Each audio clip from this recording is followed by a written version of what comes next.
Good evening students, welcome to class. देखिए बच्चों, chapter wise P Y की सीरीज में chapter number 4 dissolution of partnership firm की आज अपनी 7th क्लास है। और इस क्लास में हम 2012 और 2011 के क्वेश्चन सॉल्व करेंगे। और इसी के साथ हमारा ये चैप्टर नंबर 4 जो है डिसोल्यूशन ऑफ पार्टनरशिप कंप्लीट हो जाएगा। और इसी के साथ हमारे पार्टनरशिप के चैप्टर नंबर 1 से लेकर चैप्टर नंबर 4 तक के सभी पीवाई की क्वेश्चंस कंप्लीट हो चुके होंगे।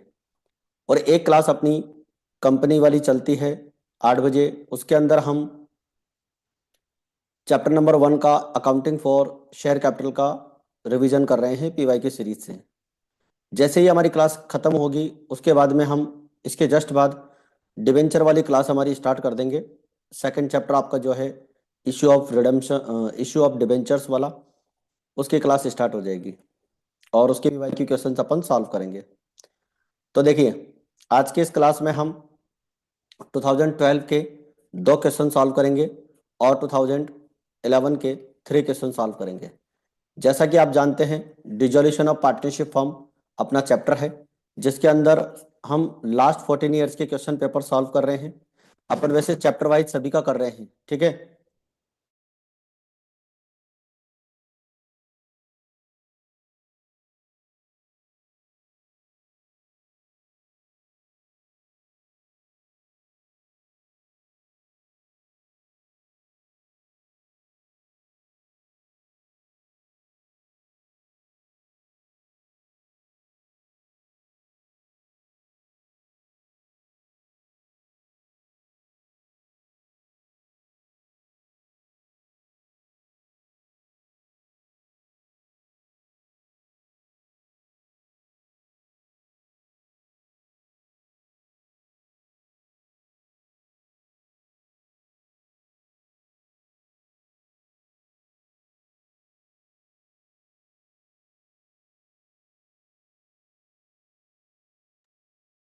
तो आज की इस क्लास में हम जो अपने 14 ईयर्स के क्वेश्चन चल रहे हैं, इसमें अपन टोटल 33 क्वेश्चन सॉल्व कर रहे हैं इस चैप्टर के, ठीक है। और ये अपनी आज की 7th क्लास है।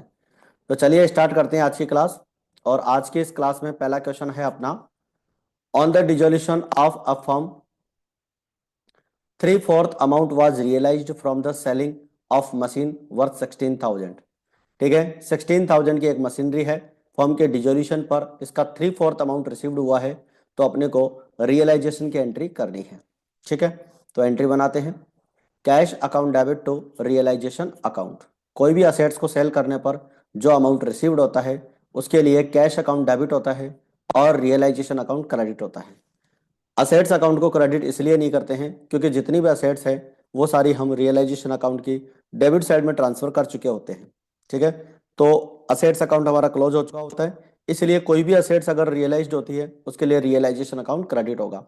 और आप जानते हैं रियलाइजेशन अकाउंट जो होता है हमारा नॉमिनल अकाउंट होता है,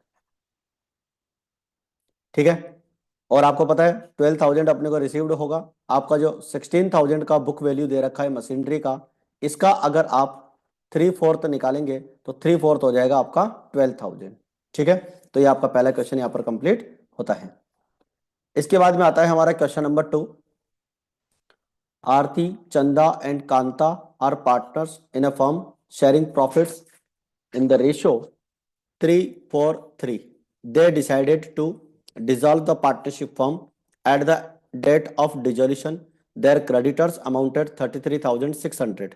यानी कि पार्टनर्स के जो क्रेडिटर्स हैं वो हमें 33,600 के दे रखे हैं। Their capital stood 20,000, 24,000 and 16,000 respectively. तीनों पार्टनर्स की जो कैपिटल है वो हमें दे रखी है 20,000, 24,000 एंड 16,000, ठीक है। तीनों पार्टनर है और ये इनका प्रॉफिट शेयरिंग रेशियो है। इसके बाद में Chanda had lent to the firm in addition to the capital 26,400। यानी कि चंदा ने फर्म को एक तरह से लोन दे रखा है 26,400 का। द असेट्स रियलाइज्ड 90,000, यानी जो असेट्स थी हमारी उनसे 90,000 का अमाउंट हमें रियलाइज्ड हुआ है, ठीक है। रियलाइजेशन अकाउंट प्रिपेयर करना है। तो जैसा कि आप जानते हैं असेट्स का रियलाइज्ड वैल्यू 90,000 दे रखा है, लेकिन असेट्स की बुक वैल्यू क्वेश्चन में नहीं दे रखी है। तो बुक वैल्यू निकालने के लिए आप जानते हैं हम मेमोरेंडम बैलेंस शीट यहाँ पर बनाते हैं। तो सबसे पहले मेमोरेंडम बैलेंस शीट में हम क्या करेंगे, हमारी जो लाइबिलिटी साइड है उसमें क्रेडिटर्स की वैल्यू हम पुट कर देंगे जो हमें क्वेश्चन में दे रखी थी। क्रेडिटर्स आपको 33,600 के दे रखे थे और चंदा का लोन आपको 26,400 का दे रखा था। कैपिटल सभी पार्टनर्स की हमें दे रखी है, आरती, कांता एंड चंदा। ठीक है, इन सब का टोटल यहाँ पर हो जाएगा 60,000 और इधर से हमारी लाइबिलिटीज का जो टोटल होगा वही हमारी यहाँ पर असेट्स हो जाएगी, क्योंकि हम जानते हैं कि हमारी जो असेट्स है वो असेट्स का वैल्यू 1,20,000 आएगा बैलेंसिंग फिगर से, क्योंकि लाइबिलिटीज की कोई वैल्यू हमें यहाँ पर नहीं दे रखी है। ठीक है, तो असेट्स की वैल्यू हमारी हो जाएगी 1,20,000। तो ये बुक वैल्यू जो असेट्स की है ये हम रियलाइजेशन अकाउंट की डेबिट साइड में ट्रांसफर करेंगे। ये हमारा रियलाइजेशन अकाउंट है, डेबिट साइड में सन्ड्री असेट्स की वैल्यू यहाँ पर ट्रांसफर करेंगे। देखो बच्चों, ये बुक वैल्यू निकालना बहुत जरूरी है, क्योंकि अगर ये नहीं निकालेंगे तो कितना प्रॉफिट लॉस होगा असेट्स को रियलाइज करने पर वो हमें पता नहीं चल पाएगा। ठीक है, इसलिए अपन इसको यहाँ पर लिखेंगे। तो 120 का अमाउंट यहाँ लिखेंगे। क्रेडिटर्स ट्रांसफर हो जाएंगे, पार्टनर का लोन यहाँ पे ट्रांसफर नहीं होता है, आप जानते हैं इस चीज को। असेट्स को रियलाइज करने पर bank account by bank account लिखेंगे 90,000। ठीक है, 90,000 असेट से रियलाइज हो रहा है और इस तरफ हमारे पास जो है 1,53,000 टोटल इधर का हो जाता है और ये अपन यहाँ से माइनस करेंगे 1,23,600। ये आपका अगर इसका टोटल करोगे 1,23,600 होता है। ठीक है, और पार्टनर्स कैपिटल अकाउंट यहाँ पर हमारा क्या निकल के आ जाएगा, लॉस निकल कर आ जाएगा। और 30,000 का जो हमारा लॉस होगा, पार्टनर्स का रेशो हमें दे रखा था क्वेश्चन में 343, तो 343 में अपन इसको क्या कर लेंगे, डिवाइड कर लेंगे। 3:4:3, इस रेशो में अपन इस 30,000 के जो लॉस है इस लॉस को हम क्या कर लेंगे, डिस्ट्रीब्यूट कर लेंगे। आई थिंक यहां तक की बात आप सभी को क्लियर हो गई है। ठीक है बच्चों, तो रियलाइजेशन अकाउंट हमारा इसका क्लियर हो गया है और हमारा जो क्वेश्चन नंबर 2 था वो भी क्लियर हो गया है। इसके बाद में लेते हैं अपन हमारा 2011 का पेपर, और 2011 के पेपर में 3 क्वेश्चन अपने इस चैप्टर से रिलेटेड अपने पास हैं। हम चैप्टर वाइज PYQ सीरीज जो है क्वेश्चन सॉल्व कर रहे हैं और ये अपना चौथा चैप्टर चल रहा है डिसोल्यूशन ऑफ पार्टनरशिप फर्म का। ठीक है, चलिए लास्ट पेपर है ये अपना। आप जानते हैं हमने जो पेपर स्टार्ट किए थे वो 2024 से स्टार्ट किए थे रिवर्स चलते हुए और 2011 तक हम आ गए हैं। तो 14 पेपर्स अपने इस चैप्टर के भी कंप्लीट हो गए हैं और इससे पहले पार्टनरशिप के तीनों चैप्टर्स हमने अच्छे से रिवाइज कर लिए हैं। अगर आपने वो क्लासेस नहीं देखी हो तो जरूर से आप देखें और वीडियो का जो लिंक है आपको इस वीडियो के डिस्क्रिप्शन बॉक्स में मिल जाएगा। चलिए तो देखिए अपना क्वेश्चन यहाँ पर आता है। नेक्स्ट पहला क्वेश्चन 2011 का, at the time of dissolution the goodwill of the firm is taken over by the partner, the journal entry will be. देखो, पार्टनर अगर फर्म की गुडविल को लेता है तो उसके लिए जो एंट्री बनेगी, realisation account debit to partners capital, ये तो बिल्कुल नहीं बनेगी। Partners capital account debit to realisation account, हाँ ये एंट्री बन जाएगी। ठीक है, गुडविल अकाउंट डेबिट नहीं होगा क्योंकि गुडविल जो है रियलाइजेशन अकाउंट में ट्रांसफर हो चुकी है। ठीक है, पार्टनर्स कैपिटल अकाउंट में डिस्ट्रीब्यूट नहीं करते हैं, इसको रियलाइजेशन अकाउंट में ट्रांसफर करते हैं और ये वाली एंट्री भी नहीं होगी। तो आंसर जो होगा हमारा बी ऑप्शन यहाँ पर बिल्कुल सही हो जाएगा, partners capital account debit to realisation account. ये हमारा पहला क्वेश्चन है। इसके बाद में है हमारा second question, state a difference between dissolution of the firm and dissolution of the partnership. Partnership और पार्टनरशिप फर्म में क्या डिफरेंस होता है वो आपको डिफरेंस बताना है और एक डिफरेंस आपको यहाँ पर बताना है। तो one difference between dissolution of a firm and dissolution of a partnership is that on the dissolution of the firm partnership necessarily come to an end. ठीक है, फर्म का जब समापन होता है, फर्म का जब डिसोल्यूशन होता है तो जो पार्टनरशिप है वो कंपल्सरीली क्या हो जाती है, समाप्त हो जाती है, डिस्क्लोज्ड हो जाती है। बट जब पार्टनरशिप का डिसोल्यूशन होता है तो वहां पर फर्म का समापन नहीं होता है। But on the dissolution of the partnership firm does not come to an end, the remaining partners run the business of the firm. जो बाकी के जो पार्टनर्स होते हैं, रिमेनिंग पार्टनर, वो फर्म के बिजनेस को कंटिन्यू कर सकते हैं। इसलिए अपन जानते हैं अच्छे से, अगर फर्म का समापन हो गया, फर्म का डिसोल्यूशन हो गया तो पार्टनरशिप ऑटोमेटिकली आपकी क्या हो जाएगी, डिसॉल्व हो जाएगी। लेकिन अगर पार्टनरशिप डिसॉल्व होती है, जैसे मान लीजिए कोई पार्टनर रिटायरमेंट ले लेता है तो रिमेनिंग पार्टनर चला सकते हैं।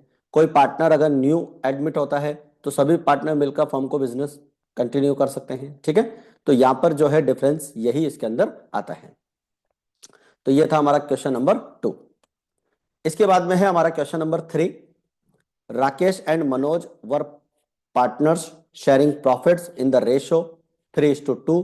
There balance sheet was as follows. Partners की बैलेंस शीट अपने को दे रखी है एज ऑन 31 दिसंबर 2010।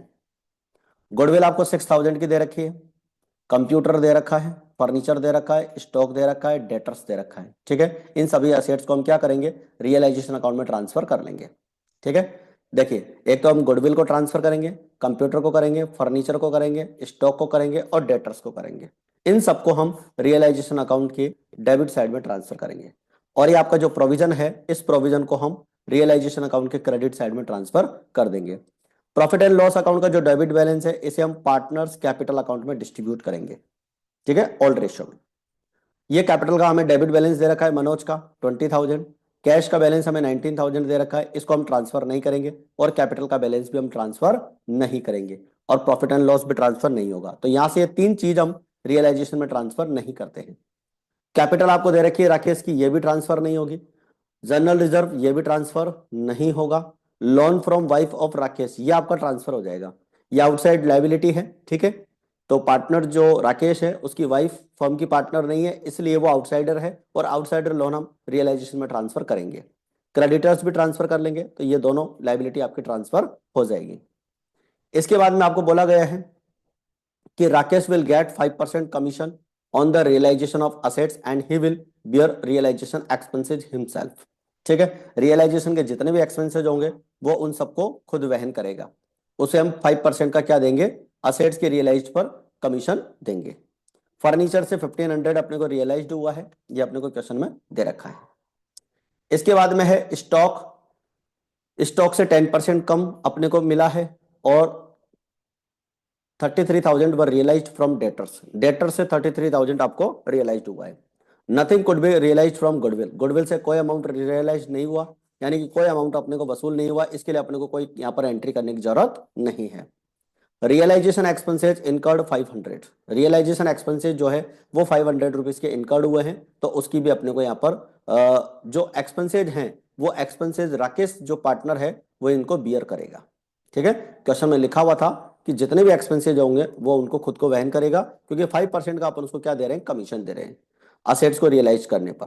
तो असेट्स को रियलाइज करने पर जो हम कमीशन दे रहे हैं, केवल हम उस कमीशन की एंट्री करेंगे। रियलाइजेशन एक्सपेंसेस जो भी होंगे वो खुद वहन करेगा और उसकी हम कोई एंट्री नहीं करेंगे। Computer was taken over by Rakesh by 5,000। 5,000 पे राकेश ने जो है कंप्यूटर को ले लिया है एंड ही एग्रीड टू पे हिज वाइफ लोन, और वो अपनी वाइफ के लोन का पेमेंट करने के लिए सहमत हो गया है। Creditors were paid at 5% discount. Creditors का पेमेंट 5% डिस्काउंट पर करेंगे। There was a claim for damages against the firm which was paid by Manoj by 2,000। एक लाइबिलिटी थी फर्म के अगेंस्ट, और उस अगेंस्ट जो लाइबिलिटी थी फर्म की, उसका पेमेंट एक पार्टनर ने किया है, मनोज ने। ठीक है, इसकी हम एंट्री करेंगे।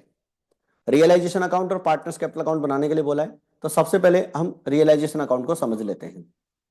देखिए, रियलाइजेशन अकाउंट की अगर बात करें अपन, तो रियलाइजेशन अकाउंट में आपका गुडविल हो गया, ठीक है, कंप्यूटर हो गया, फर्नीचर हो गया, स्टॉक हो गया और डेटर्स हो गया। ये सारी असेट्स हमने वहां से ट्रांसफर कर ली है। प्रोविजन हमने ट्रांसफर कर लिया, loan from Rakesh wife transfer कर लिया और क्रेडिटर्स ट्रांसफर कर लिया। ये तीन लाइबिलिटी हमारी यहाँ पर ट्रांसफर हो गई है। असेट्स का हमें जो अमाउंट रियलाइज्ड होगा, देखो फर्नीचर का तो 1500 टोटल दे ही रखा था। स्टॉक के लिए आपको बोल रखा था कि 10% आपको कम रियलाइज्ड होगा, यानी कि जो स्टॉक आपको 5,000 का दे रखा है, इसका हमने क्या कर दिया, 10% माइनस कर लिया। और 10% कितना होता है, 500 रुपए। तो 500 रुपए 5,000 में से माइनस करके 4,500 अपने को रिसीव्ड हो जाएगा।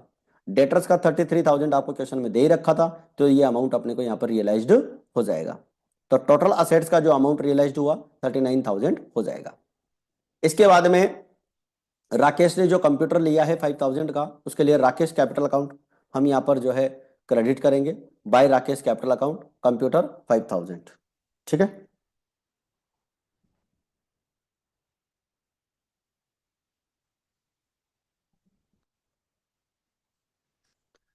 पार्टनर्स कैपिटल अकाउंट लॉस अपने को दे रखा है। ठीक है, राकेश का दे रखा है 7,170, मनोज का दे रखा है 4,780, ये लॉस हो जाएगा, लॉस पार्टनर्स में डिस्ट्रीब्यूट कर लेंगे। अच्छा, लॉस से पहले अपन इधर बात करें, राकेश ने जो है अपनी वाइफ के लोन का पेमेंट करने के लिए बोला है, तो राकेश कैपिटल अकाउंट के नाम से अपन यहाँ ट्रांसफर करेंगे 20। जो भी लाइबिलिटी अपन ने क्रेडिट में ट्रांसफर की है उसका पेमेंट डेबिट में होता है। राकेश कैपिटल अकाउंट, राकेश को अपने को 5% कमीशन देना था, तो 5% कमीशन असेट्स रियलाइज करने पर जो अमाउंट आया है 39,000 का, उसका 5% मिलेगा, और 5% हो जाएगा 1950। To cash account, creditors paid off 27,000। ठीक है, 27,000 के जो क्रेडिटर्स हैं उनका पेमेंट हो जाएगा। क्वेश्चन में बोल रखा था कि क्रेडिटर्स का आप 10%, सॉरी 5% डिस्काउंट पर आपको पेमेंट करना है, 5%।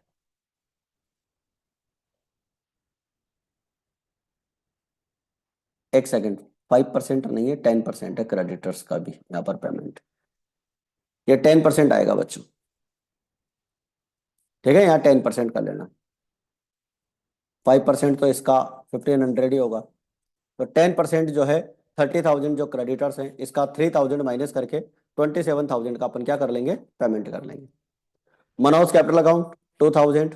ठीक है, क्लेम फॉर डैमेजेज, मनोज ने जो है जो डैमेजेस थे फर्म के अगेंस्ट उनका पेमेंट किया है 2,000 का, वो अपन डेबिट साइड में लिख लेंगे। इस तरह से हमारे डेबिट का टोटल आ जाएगा 1,10,950, और क्रेडिट में आपको जितना भी अमाउंट दे रखा है माइनस करेंगे तो आपका 11,950 का क्या आ जाएगा, लॉस आ जाएगा। और इस लॉस को हम पार्टनर्स में डिस्ट्रीब्यूट करेंगे, क्योंकि और पार्टनर्स का रेशियो जो है हमें क्वेश्चन में 3:2 दे रखा था, तो 3:2 में इसको डिवाइड कर लेंगे। क्लियर है? चलिए इसके बाद में आगे बढ़े। रियलाइजेशन आपका कंप्लीट हो गया है। पार्टनर्स कैपिटल अकाउंट में अगर बात करें, सबसे पहले बाय बैलेंस बीडी, राकेश का बैलेंस क्रेडिट बैलेंस था, लाइबिलिटीज में दे रखा था तो क्रेडिट में आ जाएगा, और मनोज का जो बैलेंस है वो असेट साइड में दे रखा था, इसलिए डेबिट में आएगा 20,000। प्रॉफिट एंड लॉस अकाउंट का जो बैलेंस था बैलेंस शीट के अंदर, उसे 3:2 में डिवाइड कर लेंगे। रियलाइजेशन का जो लॉस है वो आ जाएगा। राकेश ने जो कंप्यूटर लिया है उसके लिए टू रियलाइजेशन अकाउंट डेबिट में लिखा जाएगा। ठीक है, और इधर से अगर देखें जनरल रिजर्व दोनों पार्टनर्स में डिस्ट्रीब्यूट हो गया है, और एक लाइबिलिटी जो है राकेश ने यहाँ पर ली थी, तो उसके लिए अपन यहाँ पर बाय रियलाइजेशन अकाउंट के नाम से 20,000 लिख लेंगे। रियलाइजेशन अकाउंट में उसको कमीशन मिलेगा 1950 का, वो भी आ जाएगा बाय रियलाइजेशन अकाउंट। और यहाँ पर जब अपन टोटल लगाएंगे तो 70,750 इधर का टोटल हो जाएगा राकेश का, और यहाँ से जो है इसका बैलेंस माइनस करने के बाद 54,980 का पेमेंट उसका बनेगा, तो वो कैश पेमेंट अपन फाइनल उसको कर देंगे। और इधर से अगर अपन देखें मनोज का डेबिट का टोटल ज्यादा आ रहा है 27,180, और 1200 माइनस कर लेंगे तो 25,980 का बैलेंस यहाँ पर बनेगा, और ये हम अमाउंट ब्रॉट करेंगे, यानी कि मनोज जो है इस अमाउंट को लेकर आएगा, क्योंकि ये उसकी कैपिटल अमाउंट में जो है शॉर्ट पड़ रहा है, तो इस अमाउंट को लेकर आएगा। तो एंट्री बन जाएगी cash account debit to Manoj capital account. ठीक है बच्चों, तो ये था हमारा क्वेश्चन नंबर जो हमें 2011 का दे रखा था 3, और ये हमारे यहाँ पर कंप्लीट हो गया है। यहाँ कोई आपको डाउट लगे किसी भी क्वेश्चन में तो आप कमेंट करके ज़रूर बताएं, और अच्छे से अपना रिवीजन करते रहें। इसके बाद में फिर अपन नेक्स्ट चैप्टर लेते हैं और नेक्स्ट चैप्टर का अपन रिवीजन करते हैं। तो आज की क्लास में फिलहाल इतना ही, मिलते हैं फिर अपन नेक्स्ट क्लास में। जय हिंद, जय भारत।